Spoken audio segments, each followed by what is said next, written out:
애써 키운 자식을 군대에 보냈더니 얼마 후에 죽었다는 통보가 왔습니다. 이유를 알아보니 스스로 죽었답니다. 부모로서는 도저히 믿어지지 않는, 그러나 어떻게 손을 써보지도 못하고 오랜 세월을 보냅니다. 그 후에 인권위원회인가를 통해 드러난 사실은 상관의 구타로 죽었다는 것입니다. 이 소식을 알게 된 부모의 억장이 무너집니다. 지난 연말에는 국회에서 날치기로 예산이 통과되었습니다. 그 예산 안에 4대강 예산 9조 3,300억 원이 한해치 예산입니다. 들어있습니다. 그런데 이 예산 안에 영아, 유아, 양육 예산은 1원도 추가되지 않았습니다. 결식 아동 급식비는 전액 삭감되었습니다. 4대강 예산에 비하면 거의 3,000분의 1밖에 안 되는 빈곤층 생계비 32억이 삭감되었고 150분의 1에 해당하는 기초노령연금 611억 원도 삭감되었습니다.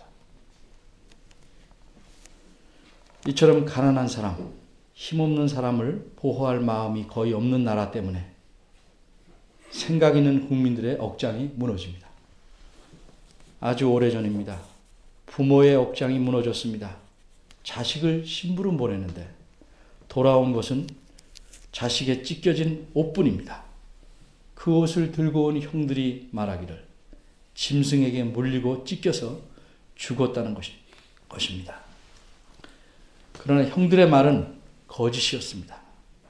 사실 그들은 작당을 해서 심부름 온 동생을 노예로 팔아먹었습니다. 이렇게 형들에 의해 노예로 팔린 소녀는 다른 나라로 끌려갑니다. 거기서 죽도록 고생합니다. 노예로 살다가 심지어 더러운 누명을 쓰고 감옥에 갇혀서 죄수로 살았습니다. 이렇게 험하게 보낸 세월이 13년입니다. 어린이들, 이 불행한 소년이 누구인지 아십니까? 네, 그렇습니다. 요셉입니다. 오늘 본문 22절을 보겠습니다. 이 요셉은 110세까지 살았습니다. 30세에 애굽 나라의 왕 다음으로 높은 자리에 올랐으니 죽을 때까지 80년은 크게 고생 안 하고 평안하고 넉넉하게 살은 셈입니다. 게다가 요셉은 20년 넘게 못 보았던 아버지를 모셔왔고 자신을 팔았던 형들과 그들의 가족까지 식구들 모두를 애굽 땅으로 초청해서 함께 살았으니 행복한 삶을 산 것입니다. 아버지가 돌아가신 후에 요셉은 한 50년 정도 더 삽니다. 아버지가 돌아가시자 형들은 혹시 요셉이 자기들에게 복수하지 않을까 크게 염려합니다. 그래서 자신들을 용서해 달라고 빕니다. 그러자 요셉이 어떻게 했습니까?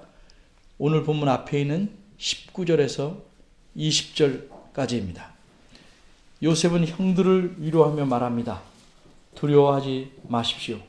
내가 하나님을 대신하겠습니까? 무슨 말입니까? 악한 일에 대한 처벌은 하나님께서 하시는 것이지 내가 할 수 있는 것이 아닙니다. 형님들에게 보복하지 않을 테니 염려하지 마십시오. 라는 뜻입니다. 요셉은 계속해서 형들을 위로합니다. 21절입니다. 형님들은 두려워하지 마십시오. 형님들 뿐만 아니라 형님들의 식구들까지도 다 보살피겠습니다. 요셉은 이렇듯 그들을 간곡한 말로 위로했습니다. 여기서 간곡한 말로 위로하였더라는 표현은 원문에 따르면 요셉이 그들을 위로했고 그들의 마음에 말했다. 바로 이런 표현입니다. 이것은 그들을 요셉이 위로하고 그들의 마음이 풀어질 만큼 부드럽게 말했다 하는 뜻입니다. 이렇게 요셉이 형제들을 위로한 일은 이미 50년 전에 있었던 일입니다. 바로 21절까지의 본문에서 말한 내용입니다. 이어서 오늘 본문이 나오는데 이것은 창세기 전체의 마지막 문단입니다. 이 본문은 크게 두 부분으로 나누어 볼 수 있습니다. 22절과 23절은 요셉이 몇 세까지 어떻게 살았는지를 간단하게 말합니다. 이 두 구절은 요셉의 위대한 업적을 말하지 않고 있습니다. 말하지 않습니다. 그저 110세까지 살았다는 사실과 자손 3대를 보았다는 사실만을 말합니다. 그리고 둘째 문단인 24절에서 26절에서는 죽기 전에 요셉이 어떤 유언을 했으며 그가 110세에 죽어서 몸에 향재료를 넣고 관에 넣었다는 사실을 말합니다. 따라서 오늘 우리는 두 가지를 생각해 보려고 합니다. 첫째, 이 본문에서 110세를 강조한 목적은 무엇인가? 둘째, 본문에 요셉의 유언이 기록된 목적이 무엇인가? 첫 번째입니다. 본문에서 110세를 강조한 목적이 무엇인가? 본문 22절에서 기록자는 요셉이 110세를 살았다고 말합니다. 그리고 맨 끝에 26절에서는 요셉이 110세에 죽었다고 말합니다. 한 번만 써도 충분히 알 수 있는 것을 살았다, 죽었다 이렇게 말을 바꿔가면서 110세라는 표현을 두 번 쓴 것은 여러분이 다 짐작하는 대로 강조하려고 그런 것입니다. 무엇을 강조하려는 것일까? 한마디로 하나님의 복을 받았다는 사실을 강조하려는 것입니다. 그것을 무엇으로 알 수 있겠습니까? 110세라는 표현 때문입니다. 물론 110세가 오늘날에 비하면 오래 산 것이지만 옛날에 그 정도 살고서 오래 살았다고 할 수 있을까? 좀 더 생각해 보겠습니다. 오래 사는 것, 장수는 하나님께서 주시는 복입니다. 물론 오래 사는 것 자체가 복받은 표시는 아닙니다. 악인도 오래 사는 경우가 있기 때문입니다. 그러나 근본적으로 여호와를 경외하면 오래 삽니다. 이런 말씀이 있습니다. 잠언 10장 27절입니다. 여호와를 경외하면 장수하느니라. 그러나 악인의 연세는 짧아지느니라. 또 잠언 8장에는 악인은 잘되지 못하며 장수하지 못하고 그날이 그림자와 같으리니 이는 하나님 앞에 경외하지 아니함이니라. 요셉은 110세까지 살았습니다. 반면에 그의 증조부 아브라함은 175세를 살았습니다. 조부 할아버지 이삭은 180세까지 살았습니다. 그리고 그의 아버지 야곱은 147세까지 살았습니다. 따라서 요셉은 그들에 비하면 수십 년을 짧게 살았던 것입니다. 그러면 요셉은 그의 조상들보다 하나님께 복을 덜 받은 것일까요? 그가 하나님을 그들보다 덜 경외하였기 때문일까요? 물론 하나님을 얼마나 경외하였는가는 하나님께서 판단하시는 것이며 개인차가 있을 수밖에 없겠죠. 그러나 요셉이 그의 조상들보다 수십 년을 덜 살았다고 해서 장수하지 못한 것이다 라고 보거나 하나님을 그들보다 훨씬 덜 경외하였다고 보는 것은 무리입니다. 창세기 5장을 보면 홍수 이전 사람은 거의 1000년에 가까운 인생을 살았습니다. 홍수 이후에도 사람들은 수백 년을 살았습니다. 그러면 그렇게 오래 산 사람이 아브라함이나 이삭이나 야곱보다 오래 살았기에 훨씬 더 하나님을 경외하였다고 말할 수 있겠습니까? 그렇지 않습니다. 따라서 오래 살았느냐 아니냐는 그 사람이 살던 시대의 시각에서 판단하는 것이 바람직합니다. 예를 하나 들어보겠습니다. 모세 시대에는 요셉보다 한 400년 후인 모세 시대에는 몇 살 살면 오래 산 것으로 여긴 줄 아십니까? 그거를 알 수 있는 것이 시편 90편에 나와 있는데 이렇게 모세는 말합니다. 우리의 연수가 70이요. 강건하면 80이라. 이로써 모세 시대에는 사람이 80세를 살면 오래 산 것으로 여겼습니다. 그러면 과연 110세까지 살았던 요셉은 오래 산 것일까? 그렇습니다. 왜냐하면 옛날 애굽에서는 110세의 나이를 이상적인 수명을 누린 것으로, 즉 최고로 복받아서 오래 산 것으로 간주했기 때문입니다. 그러므로 요셉은 하나님의 복을 받은 것이 분명합니다. 요셉이 하나님의 복을 받았다는 또 다른 증거로서 기록자는 그가 살았을 때 자기 아들의 증손자들까지 볼 수 있었다는 사실을 23절에서 말하고 있습니다. 이것은 욥이 그의 경건에 대한 상급으로 누리게 된 은총과 같습니다. 욥기 42장 16절에 보면 그 후에 욥이 140년을 살며 아들과 손자 4대를 보았고 이렇게 말합니다. 이처럼 요셉이 아들의 3대 후손, 즉 자기로부터 4대 후손까지 볼 수 있었다는 사실은 하나님의 특별한 은총을 받았다는 사실을 말해주는 것입니다. 성경 바깥의 증거를 보아도 그렇습니다. 주전 7세기, 지금으로부터 2700년 전에 아람어로 기록된 시리아의 한 비문에서 이렇게 표현했습니다. 4대의 자손을 보도록 오래 사는 것은 신이 주신 의로움에 대한 상급이다. 이처럼 요셉은 그 시대 사람이 볼 때나 그 당시에 고대 근동의 입장에서 보거나 요셉은 하나님의 복을 받은 사람이라는 사실을 말하려고 기록자는 110세를 강조한 것이고 요셉이 자기 두 아들인 에브라임과 므낫세의 자손들까지 보았다는 사실을 말하고 있는 것입니다. 둘째로 생각할 것은 본문에 요셉의 유언이 기록된 목적이 무엇인가? 그 점입니다. 먼저 유언의 내용부터 살펴보겠습니다. 이 유언에서도 강조하는 말이 나옵니다. 그것은 저와 여러분이 번갈아 읽을 때 알 수 있었던 하나님이 너희를 권고하신다는 말입니다. 권고라는 말이 무슨 뜻입니까? 우리말에는 두 가지 뜻이 있습니다. 하나는 어떤 행동을 하도록 충고한다는 뜻의 권고입니다. 좋은 말은 아니지만 권고사직 이럴 때 씁니다. 다른 하나는 돌봐준다는 뜻의 권고입니다. 물론 한문이 다릅니다. 우리말 성경에서는 돌봐준다는 뜻으로 사용했습니다.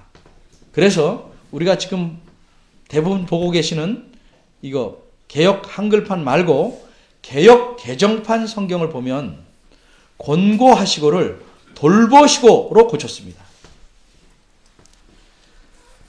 그러나 원문을 보면 방문한다는 뜻입니다. 찾아오신다는 뜻입니다. 그러니까 요셉은 자기 형제들에게 이렇게 말한 것입니다. 나는 죽을 것이다. 그러나 하나님께서는 너희를 찾아오실 것이다. 여기서 요셉은 자기 자신과 하나님을 대조하는 겁니다. 나는 죽지만 하나님은 찾아오실 것이다.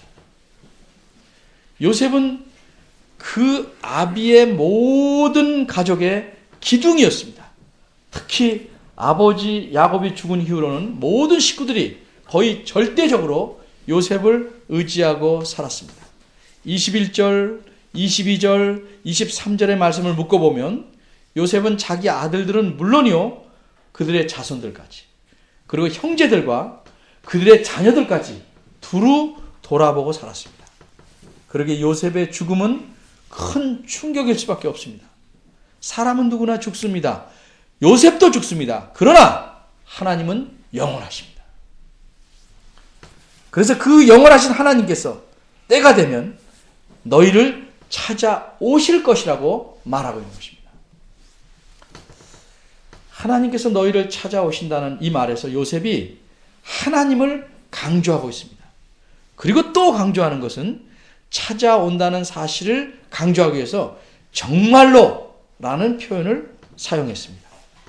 우리말 성경 25절에 정령이라는 말이 바로 그것입니다. 근데 이 말은 24절에도 있어야 합니다. 근데 여러분이 보시다시피 한글 개역 성경에는 24절에는 없고 25절에만 있습니다. 그래서 혹시나 해서 개역 개정판을 살펴봤더니 역시나입니다. 고치지 않았습니다. 25절에서 정령이라는 말을 반드시 라는 말로만 바꿔 놓았을 뿐입니다. 그렇다면 24절에도 반드시라는 말을 넣어야 합니다. 어쨌든 요셉은 하나님께서 정말로 반드시 너희를 찾아오실 것이다. 이렇게 확신 있게 말하는 것입니다. 그러면 우리가 여기서 생각해 볼 것은 어떻게 요셉은 자기가 하나님도 아닌데 하나님께서 찾아오실 것이라고 그렇게 확신을 갖고 말할 수 있었을까? 하나님께서 그렇게 하시겠다고 말씀하셨기 때문입니다. 그럼 하나님께서 요셉에게 직접 말씀하셨습니까? 아닙니다. 하나님께서는 오래전에 요셉이 아니라 그의 아버지 야곱에게 말씀했습니다. 야곱은 죽은 줄만 알았던 아들이 다른 나라에서 높은 사람이 되었다는 소식을 들어서 그가 보낸 수레를 타고 그 나라로 가는 중입니다. 그런데 두려웠습니다. 이제껏 살던 땅, 가나안 땅을 떠나는 것이 두려웠습니다. 이제껏 살던 이곳은 하나님께서 약속하신 땅인데 이 땅을 벗어나면 앞날이 어떻게 될지 두려웠습니다. 그런데 하나님께서 밤에 이상 중에 나타나셔서 이렇게 말씀합니다. 나는 하나님이라. 내 아비의 하나님이니 애굽으로 내려가기를 두려워 말라. 내가 거기서 너로 큰 민족을 이루게 하리라. 내가 너와 함께 애굽으로 내려가겠고 정녕 너를 인도하여 다시 올라올 것이라. 요셉은 이 말씀, 야곱에게 하나님께 하신 말씀을 누구에게서 들었겠습니까? 당연히 아버지 야곱에게서 들었습니다. 그리고 그 말씀의 의미를 바르게 이해했고 그렇게 말씀하신 하나님을 믿었습니다. 그래서 지금 유언할 때 하나님께서 정말로 너희를 찾아오셔서 너희를 이 땅에서 인도하여 내실 것이라고 말하고 있는 것입니다. 그런데 또 생각해 볼 것은 요셉은 가나안 땅으로 하나님께서 인도하게 이르실 것이다 이렇게 말하지 않고 아브라함과 이삭과 야곱에게 맹세한 땅이라고 말합니다. 하나님께서 처음에 아브라함에게 가나안 땅을 내 후손에게 주겠다 맹세하셨습니다. 그리고 이삭에게도 그리하셨고 야곱에게도 그리하셨습니다. 그런데 요셉이 어떻게 그 사실을 알까? 당연히 아브라함은 이삭에게, 이삭은 야곱에게, 야곱은 요셉에게 하나님께서 맹세하신 사실과 그 맹세의 내용을 알려주었기 때문입니다. 이렇듯 하나님께서 하신 일과 그 말씀을 전해 듣고 그것을 받아들여 거기에 소망을 두는 것이 믿음입니다. 하나님께서 이전에 행하신 일들과 말씀들을 기록해 놓은 이 성경 말씀을 하나님 말씀으로 받아들여 여기에 근거해서 소망을 갖는 것이 믿음입니다.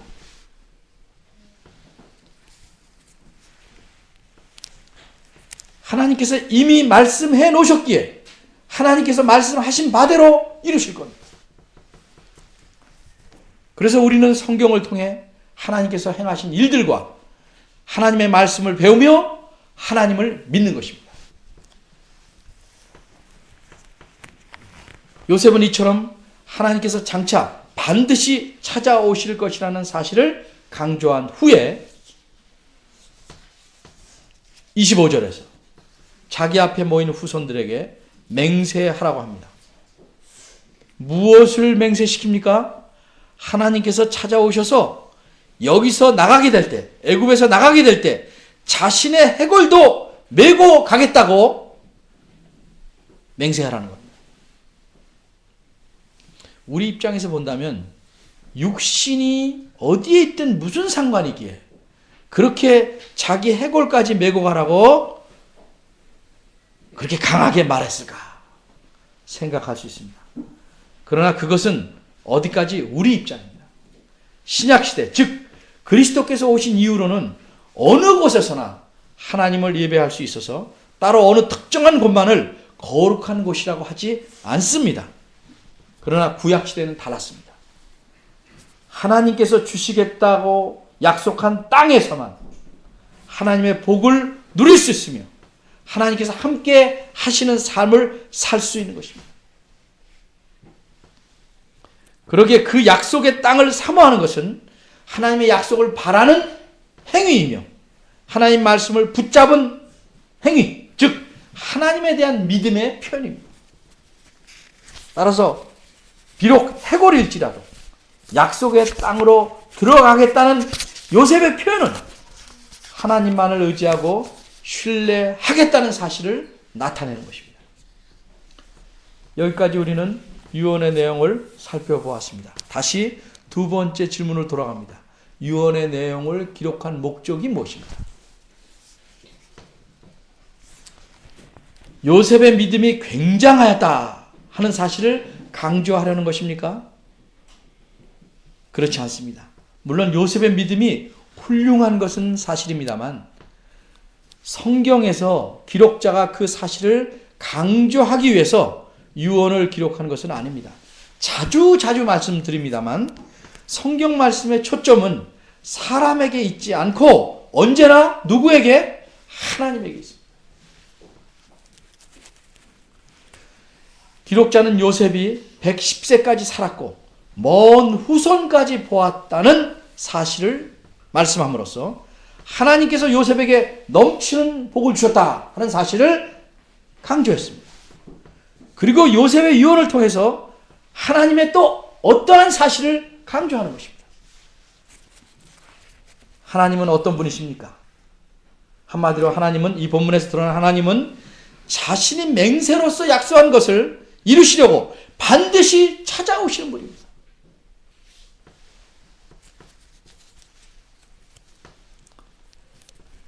사람은 약속을 잘 지키지 않습니다. 흠의에서도 안 지키고 티미에서도 안 지킵니다. 그러나 하나님은 사람이 기억 못해도 자신이 하신 약속을 반드시 기억하시고 행하십니다. 하나님께서 아브라함과 이삭과 야곱에게 약속한 것은 단순히 땅이 아닙니다. 억압과 압제에서 해방되어 자유의 몸으로서 하나님과 그들이 함께 살기 위해서 그 함께 살 곳으로 인도하시겠다는 겁니다. 한마디로 이스라엘 백성에게 구원을 약속하신 겁니다. 이 구원을 이루시려고 하나님께서는 찾아오실 겁니다. 이것이 요셉이 믿은 내용입니다. 그가 계신 높은 곳 하늘에서 이 땅에 강림하실 것입니다. 그런데 이렇게 믿은 요셉의 믿음이 헛되고 말았습니까? 과연 하나님께서 이스라엘을 구원하시려고 강림하셨습니까? 요셉이 죽은 후 360년쯤 지나자 하나님께서 모세에게 강림하셨습니다. 그리고 모세를 통해 이스라엘을 건져내셨습니다. 모세는 요셉의 해골을 취해서 나왔습니다. 출애굽기 13장 19절입니다. 그리고 그 백성들을 가나안 땅으로 인도합니다. 이렇듯 하나님은 자신께서 약속하신 바를 지키시려고 찾아오셨고 마침내 온전히 이루셨습니다. 그러나 이것은 또 구약시대의 이러한 일들은 하나님께서 장차 이루실 더 큰 구원의 그림자일 뿐입니다. 그러기에 하나님께서 모든 백성을 위해 완전한 구원을 이루시려고 다시 하늘에서 땅으로 강림하시게 됩니다. 그렇게 강림하신 하나님이 곧 예수 그리스도이십니다. 그래서 우리는 이 그리스도를 통해서 구원을 받은 것이고 지금 그리스도께서 왕으로 다스리는 하나님 나라에 이미 들어와 있는 것입니다. 골로새서 1장 13절에 보면 이렇게 말씀합니다. 그가, 즉 하나님께서 우리를 흑암의 권세에서 건져내서 그의 사랑의 아들의 나라로 옮기셨다. 옮기실 것이다 아니고 옮기셨다. 이렇게 말씀합니다. 그러기에 우리는 육신의 죽음을 무서워하지 않습니다. 그 너머에 있는 영원한 세계를 바라볼 수 있기 때문입니다. 죽음 너머의 그곳은 죽어봐야 알게 되는 것이 아니라 지금 여기서 하나님 말씀을 통해서 분명히 알기에 소망을 갖고 가는 것입니다. 하지만 하나님께서 이리로 오라고 부르실 때까지는 우리는 우리의 삶을 감사한 마음으로 살아가야 합니다.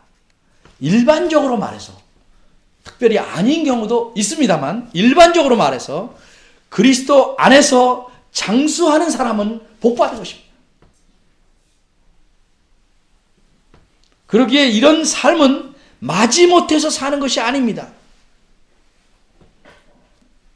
혹 어떤 분들은 주님께로 빨리 가길 원한다고 하면서 언제 죽는가만을 기다리고 살려고 합니다. 그거 허송세월하는 겁니다. 바르게 사는 자세가 아닙니다. 진정 주님께로 빨리 가길 원한다면 맡겨진 일들을 부지런히 찾아서 해야 합니다. 이 세상에서 할 일이 마무리돼야 갈 수 있는 것입니다. 위대한 업적이 아닙니다.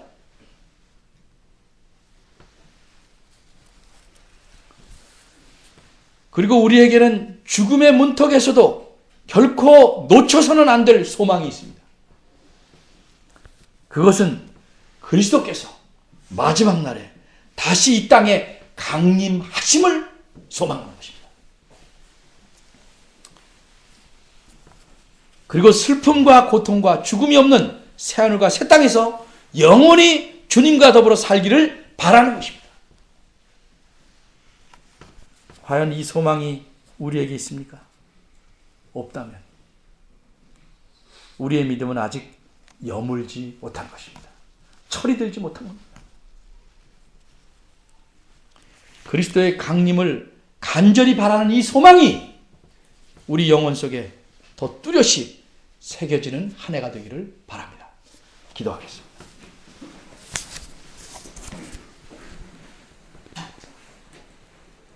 하나님, 저희들의 눈은 근시입니다. 영혼의 눈이 앞의 것만 봅니다. 코앞의 것만 봅니다. 이 세상에 시선을 고정하고 안달복달하고 살아갑니다. 어려우면 하나님이 돕지 않는다고 화를 내고 원망합니다. 그러나 진정 하나님을 의뢰하는 자들은 그렇게 살지 않았음을 성경에서 봅니다. 저희들의 믿음이 연약하고 너무 적음을 용서하여 주시고 참으로 이 세상 넘어 영원한 세상, 주님께서 저희를 위하여 예비하신 그곳을 바라보는 영혼의 눈이 떠지는 은총을 주시길 바랍니다. 이 세상에서 성실히 살지만 여기에 목을 매지 않게 하시고 주께서 주신 날까지 감사히 살지만 더 큰 소망을 품고 살아가는 저희들 되도록 인도하여 주시옵소서. 예수님의 이름으로 기도합니다. 아멘.